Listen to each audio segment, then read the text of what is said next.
શહેર પોલીસના ઉચ્ચ અધિકારીઓ ઉપસ્થિત રહ્યા હતા, જેમાં કાયદો અને વ્યવસ્થાની સ્થિતિ અંગે સમીક્ષા કરાઈ.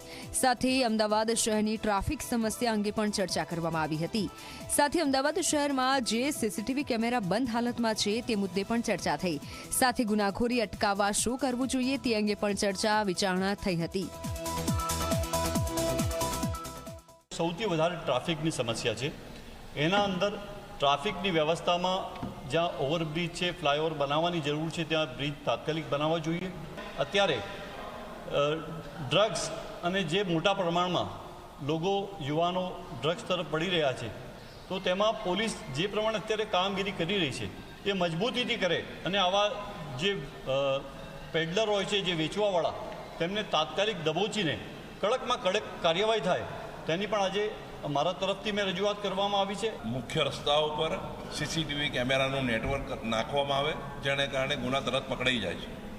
ટ્રાફિકના માટે ટ્રાફિક પોલીસને સજાગ માટે અનેક રજૂઆતો કરવામાં આવી છે.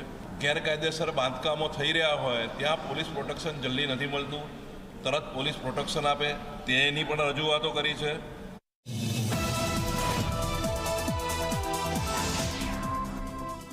ઓલ ઇન્ડિયા સીએનું પરિણામ જાહેર થયું છે, જેમાં અમદાવાદની વિદ્યાર્થીની રિયા કુંજબાઈ શાહ ભારતમાં બીજા અને ગુજરાતમાં